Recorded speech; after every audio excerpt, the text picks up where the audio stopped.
Hello दोस्तों, स्वागत है आप सभी का आप सबके YouTube channel aim of Riyadh में। दोस्तों आज हम बात करेंगे क्लास 10th की साइंस के बारे में और इसमें हम लेंगे क्लास 10th की साइंस का लेसन लेने वाले हैं विद्युत धारा अर्थात इलेक्ट्रिक करंट। तो दोस्तों इलेक्ट्रिक करंट को पढ़ने से पहले हम पढ़ लेते हैं कि इलेक्ट्रिक चार्ज क्या होता है अर्थात विद्युत आवेश क्या होता है। हम इसके बारे में पहले पढ़ लेते हैं, तब हमको अच्छी तरीके से समझ में आ जाएगा कि विद्युत धारा क्या होती है। तो चलिए दोस्तों स्टार्ट करते हैं। हमारे पास में लिखा हुआ है विद्युत आवेश। तो विद्युत आवेश क्या होता है? किसी पदार्थ के विद्युतमय हो जाने पर यह कहा जाता है कि पदार्थ ने आवेश ग्रहण कर लिया है और इसका मात्रक क्या होता है? कूलाम होता है। दोस्तों इस पृथ्वी पे जितने भी पदार्थ हैं, इस संसार में जितने भी पदार्थ हैं, जैसे कि ये हमारे पास पेन है, ये बोर्ड है और आप जितनी भी चीज़ें यहाँ पे देख रहे हैं, अपने आसपास देखते हैं, वो सब क्या होती हैं?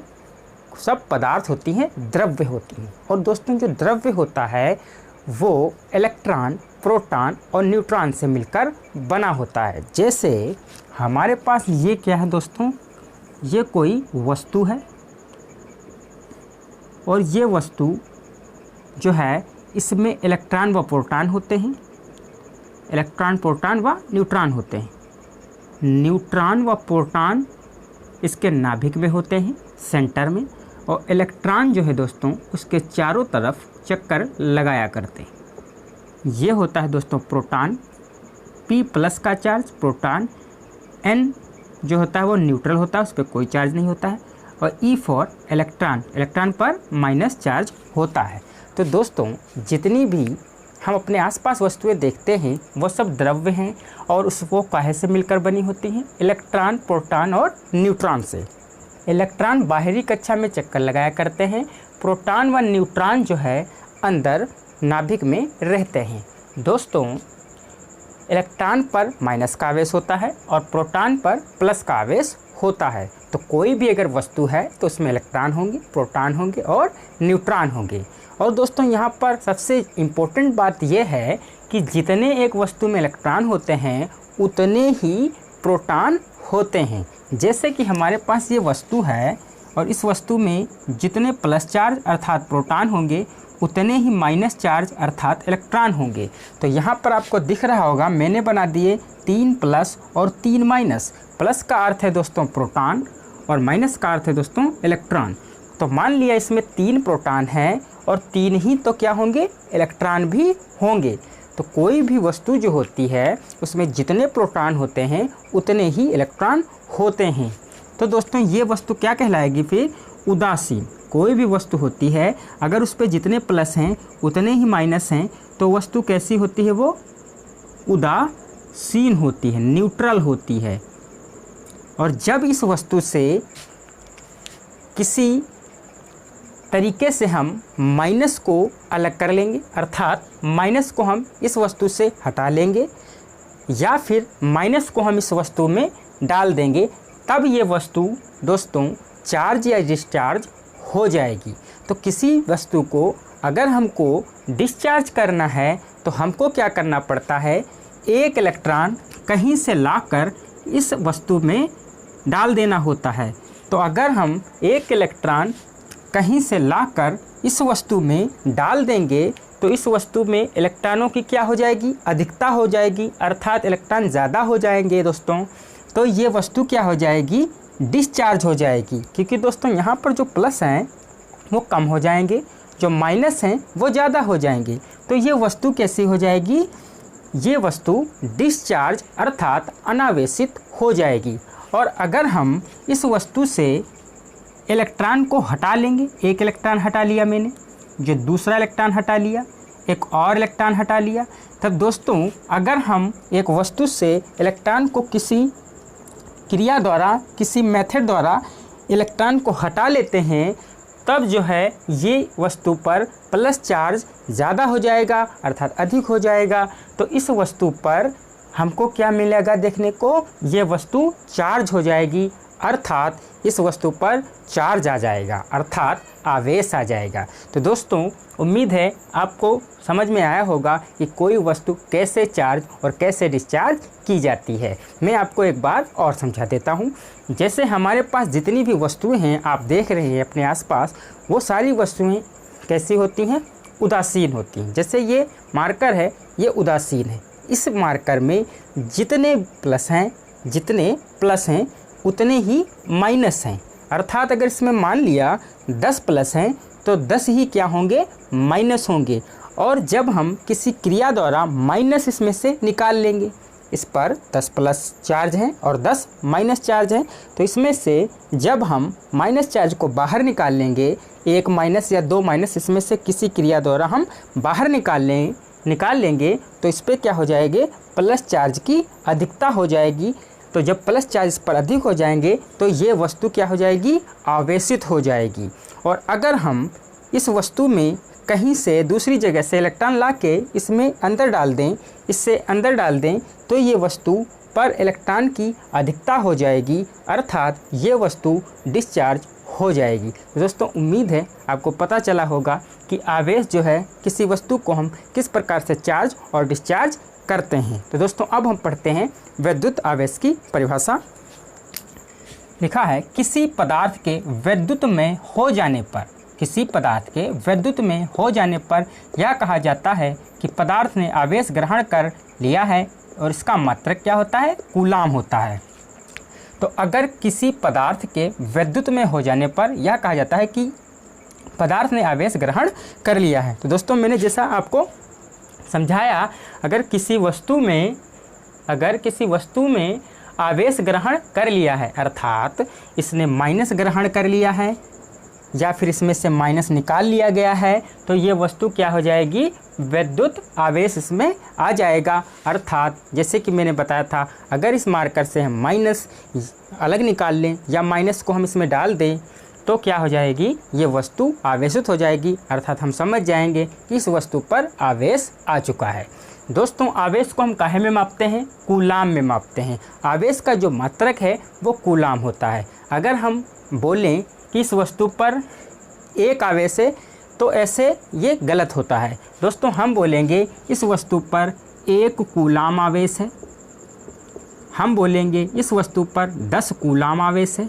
तो जितना आवेश होगा उसका जो है आप कूलाम लगाएंगे, अर्थात इसका मात्रक क्या होता है? आवेश का मात्रक होता है कूलाम। दोस्तों 1 कूलाम, 10 कूलाम इस प्रकार से पढ़ा जाता है। जब हम आवेश को पढ़ते हैं तो हम कहते हैं इस वस्तु पर 5 कूलाम आवेश है, इस वस्तु पर 10 कूलाम आवेश है। तो अतः आवेश का मात्रक क्या होता है? कूलाम होता है। और इसका सूत्र होता है दोस्तों Q बराबर NE, जहाँ पर Q क्या है? आवेश है, N क्या है? इलेक्ट्रॉनों की संख्या है, E क्या है? इलेक्ट्रॉन का आवेश है। ये Q क्या है? Q आवेश है और N क्या है? N है संख्या, इलेक्ट्रॉनों की संख्या। और E क्या है? इलेक्ट्रॉन का आवेश, तो इलेक्ट्रॉन पर कितना दोस्तों आवेश होता है? इलेक्ट्रॉन पर आवेश होता है माइनस का होता है 1.6 इंटू 10⁻⁻19 कूलाम। तो दोस्तों ये इलेक्ट्रॉन का आवेश होता है, ये आपको याद रखना है। एक इलेक्ट्रॉन पर जो आवेश होता है वो कितना होता है? माइनस का होता है दोस्तों, ऋणात्मक आवेश होता है 1.6 इंटू 10⁻⁻19 कूलाम। तो ये एक इलेक्ट्रॉन का आवेश होता है। तो हमारे पास फार्मूला होता है Q बराबर NE, जहाँ पे Q क्या है? आवेश है, N क्या है? इलेक्ट्रॉनों की संख्या है, E क्या है? इलेक्ट्रॉन का आवेश है। जैसे मैं आपको इस पर एक न्यूमेरिकल क्वेश्चन करवा के बताता हूँ कि इस फार्मूले को हम किस प्रकार से यूज करते हैं। मान लिया दोस्तों हमारे पास एक चालक तार है, जैसे कि वो कॉपर का तार है, आयरन का तार है, किसी चीज़ का तार है हमारे पास, और उस तार में हमारे पास इलेक्ट्रॉन कितने हैं? मान लिया 5 इलेक्ट्रॉन हमारे पास हैं और हमको ज्ञात करना है कि उस चालक तार में कितना आवेश है। ठीक है, मैं एक बार आपको फिर से बोलता हूँ। मान लिया हमारे पास एक चालक तार है और चालक तार जो है उसमें 5 इलेक्ट्रॉन हैं, और तब बताइए कि उस चालक तार में आवेश कितना है। तो हम क्या करेंगे, सूत्र लगाएंगे Q बराबर N गुणे E, Q बराबर N गुणे E। तो मैंने क्या कहा था, चालक तार में कितने इलेक्ट्रॉन है दोस्तों, 5 इलेक्ट्रॉन है। तो N के स्थान पर रख देंगे 5, क्योंकि N क्या होता है, इलेक्ट्रॉनों की संख्या, और गुणे यहाँ पे रख देंगे इलेक्ट्रॉन का आवेश। इलेक्ट्रॉन का आवेश कितना होता है, 1.6 इंटू 10⁻⁻19। अब हम इसको गुणा कर लेंगे तो 1685 और 0.1 के बाद दोस्तों लगाना पड़ेगा यहाँ पे गुणे 10⁻⁻19 और कूलाम। तो ये क्या आ जाएगा, हमारा आंसर Q बराबर 8.0 इंटू 10⁻⁻19 और कूलाम का आवेश का मात्रक क्या होता है, कूलाम। तो दोस्तों इस प्रकार से हमारा आंसर हो जाएगा। और इस प्रकार से हम क्या निकालते हैं, हम जो है आवेश को इस प्रकार से निकाल लेते हैं। अब दोस्तों हम आपको आगे का प्रोसेस बताते हैं। आवेश के प्रकार, दोस्तों जो आवेश होता है वो 2 प्रकार के होते हैं। आवेश 2 प्रकार का होता है। नंबर 1 धन आवेश अर्थात पॉजिटिव चार्ज, नंबर 2 ऋण आवेश अर्थात नेगेटिव चार्ज। तो आवेश दोस्तों 2 प्रकार के होते हैं। एक होता है प्लस चार्ज अर्थात पॉजिटिव चार्ज, दूसरा होता है नेगेटिव चार्ज अर्थात ऋण आवेश। दोस्तों यहाँ पे मैंने नोट में लिखा है कि समान प्रकार के आवेश एक दूसरे को प्रतिकर्षित करते हैं। अर्थात अगर आपके पास 2 प्लस चार्ज होंगे और उनको एक पास अगर हम लाएंगे तो एक दूसरे को धक्का देके दूर फेंकेंगे अर्थात प्रतिकर्षण होगा। तो अगर प्लस प्लस चार्ज को हम एक पास ऐसे लाएंगे तो वो एक दूसरे को दूर फेंकेंगे अर्थात प्रतिकर्षण होगा। या फिर अगर हम माइनस माइनस को एक पास लाएंगे तब भी वो एक दूसरे को दूर फेंकेंगे, प्रतिकर्षण होगा। तो इसका अर्थ है दोस्तों समान प्रकार के आवेश एक दूसरे को प्रतिकर्षित करते हैं अर्थात दूर फेंकते हैं। और दूसरा है दोस्तों असमान प्रकार के आवेश एक दूसरे को आकर्षित करते हैं। मान लिए हमारे पास एक प्लस चार्ज है, एक माइनस चार्ज है और इनको हम जब पास लाएंगे तो ये क्या करेंगे, एक दूसरे को आकर्षित करेंगे अर्थात चिपकने की कोशिश करेंगे। तो दोस्तों आवेश 2 प्रकार के होते हैं, धन आवेश व ऋण आवेश। और अगर समान प्रकार के आवेश होंगे, मान लिया सपोज हमारे पास ये प्लस चार्ज है और ये भी प्लस चार्ज है, तो अगर हम इनको एक दूसरे को ऐसे पास लाने की कोशिश करेंगे तो ये एक दूसरे के पास नहीं बल्कि दूर फेंकेंगे। ये और ये एक दूसरे को धक्का देंगे, दूर फेंकेंगे, क्योंकि ये भी प्लस चार्ज है और ये भी प्लस चार्ज है। तो जो प्लस चार्ज होता है वो एक दूसरे को धक्का देता है अर्थात वहाँ पे देखने को हमको मिलता है प्रतिकर्षण। और दोस्तों अगर सपोज ये माइनस चार्ज है और ये भी माइनस चार्ज है, ये निगेटिव चार्ज है, ये भी निगेटिव चार्ज है, अगर इनको हम पास लाएंगे तो ये भी दूर फेंकेंगे क्योंकि ये समान प्रकृति के हैं, ठीक है। तो ये क्या करेंगे, दूर फेंकेंगे। और दोस्तों अगर 2 चार्ज हैं हमारे पास विपरीत प्रकृति के हैं अर्थात एक प्लस है एक माइनस है, अब अगर हम इनको पास लाएंगे तो ये आसानी से चिपक जाएंगे क्योंकि इसमें क्या होता है दोस्तों, आकर्षण देखने को मिलता है। और दोस्तों फिर है चालक। अब चालक क्या होता है, वह पदार्थ जिसमें आवेश का प्रवाह होता है, वह पदार्थ जिसमें आवेश, प्रवाह का अर्थ होता है दोस्तों बहना, चलना। तो वह पदार्थ जिसमें आवेश चल सकता है या बह सकता है या प्रवाह हो सकता है आवेश का, वो क्या होता है, चालक। जैसे कि हमारे पास सोना हो गया, चांदी हो गई, गोल्ड, सिल्वर, ये सब क्या है, ये हैं चालक, क्योंकि इसमें जो है वो है आवेश, वो आसानी से ऐसे बह सकता है। और अचालक क्या होता है, वह पदार्थ जिसमें आवेश का प्रवाह नहीं होता है। दोस्तों अचालक वो होता है जिसमें आवेश का प्रवाह नहीं होता है अर्थात उसमें आवेश नहीं बह सकता है। एग्जाम्पल फॉर जैसे कि लकड़ी हो गई, सूखी लकड़ी हो गई, प्लास्टिक हो गई, कागज़ हो गया, ये सब क्या होते हैं, अचालक पदार्थ होते हैं क्योंकि इनमें आवेश का प्रवाह नहीं हो सकता है। तो दोस्तों अब हम पढ़ते हैं विद्युत धारा। दोस्तों अब हम पढ़ते हैं कि विद्युत धारा क्या होती है। तो दोस्तों विद्युत धारा अर्थात इलेक्ट्रिक करंट क्या होता है। विद्युत धारा जिस प्रकार से नदी में धारा होती है, एक झरने में धारा होती है, उसी प्रकार से दोस्तों क्या होता है, विद्युत धारा। तो जो नदी होती है उसमें धारा के रूप में क्या चलता है, पानी चलता है अर्थात वो क्या होता है, जल की धारा होती है। और यहाँ पे विद्युत धारा है तो यहाँ पे दोस्तों कौन चलेगा, यहाँ पे चलेगा आपका आवेश। तो जब आवेश गति करता है, आवेश चलता है, तो इसको क्या कहते हैं? विद्युत धारा। हम इसकी डिफिनेशन एक बार पढ़ देते हैं। लिखा है विद्युत आवेश के प्रवाह की दर को विद्युत धारा कहते हैं। विद्युत आवेश के प्रवाह की दर को विद्युत धारा कहते हैं। यहाँ पे है प्रवाह की दर। तो दोस्तों जहाँ पे प्रवाह की दर होती है वहाँ पे हमको क्या करना पड़ता है? हमको भाग करना पड़ता है समय से। जहाँ पर भी लिखा होगा प्रवाह की दर, तो प्रवाह की दर में हमको समय से भाग करना होगा। तो इसका फार्मूला क्या होता है? इसका सूत्र क्या होता है? I बराबर Q/T। जहाँ पे Q क्या है? आवेश है, और बटे T क्या है? T है समय, और I क्या है? विद्युत धारा। तो विद्युत धारा क्या होती है? विद्युत आवेश के प्रवाह की दर। तो जब हम आवेश मतलब Q को समय से भाग कर देंगे, तो आवेश को समय से भाग कर देंगे तो हमको क्या मिल जाएगा? हमको मिल जाएगी धारा। तो ये इसका फार्मूला हो गया I बराबर Q/T। I बराबर Q/T। और दोस्तों इसका मात्रक क्या होता है? Q के स्थान, ये Q क्या है? आवेश है, तो Q का जो है मात्रक क्या होता है? कूलाम। फिर बटे प्रति लगा दिया यहाँ पे, समय का मात्रक होता है सेकेंड, तो धारा का मात्रक क्या हो गया? कूलाम प्रति सेकेंड अथवा एम्पियर। एम्पियर जो है एक दोस्तों वैज्ञानिक थे, उनके नाम पर ही ये नाम पड़ा है एम्पियर। तो आप समझ गए होंगे कि धारा क्या होती है।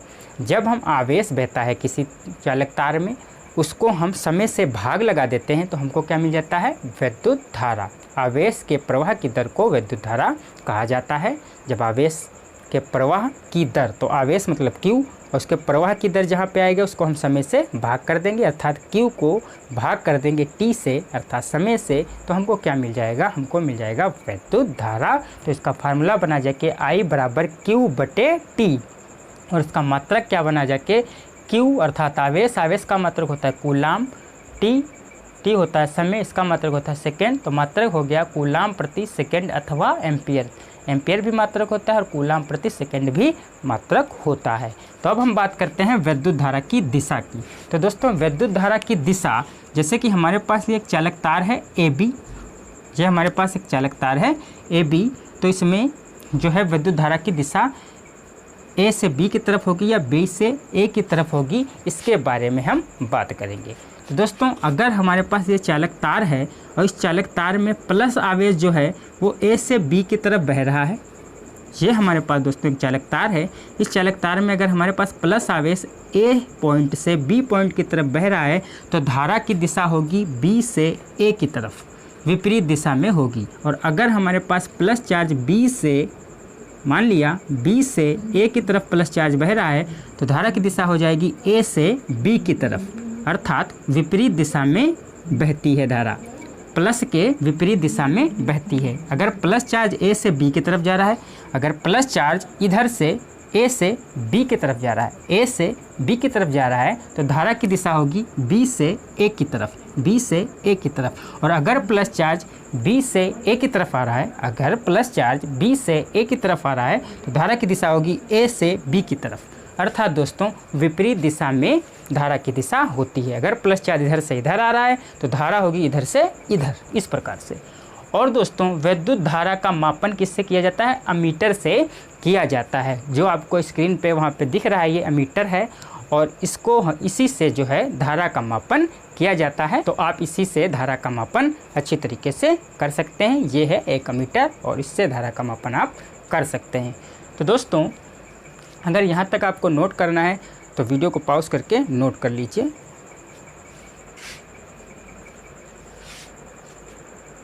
दोस्तों ये वीडियो आपको कैसी लगी? अगर अच्छी लगी है तो लाइक कीजिए और अपने दोस्तों के साथ ज़्यादा से ज़्यादा शेयर कीजिए। अगर आप व्हाट्सएप, फेसबुक चलाते हैं तो व्हाट्सएप पे जितने भी ग्रुप हैं दोस्तों, उस ग्रुप में ये वीडियो शेयर कीजिए, और FB पे, फेसबुक पर भी ये वीडियो शेयर कीजिए, ताकि आपके जो दोस्त हैं, आस पड़ोस के लोग हैं, उनको भी इस चैनल एम ऑफ रैन के माध्यम से कुछ सीखने को मिलता रहे। क्योंकि मैं यहाँ पर पर डे PCM से रिलेटेड 9 to 12 तक के वीडियो अपलोड करता रहता हूँ। दोस्तों चलिए चलते हैं, मिलते हैं एक अगले वीडियो में नई ऊर्जा के साथ। तब तक के लिए bye bye, thank you so much.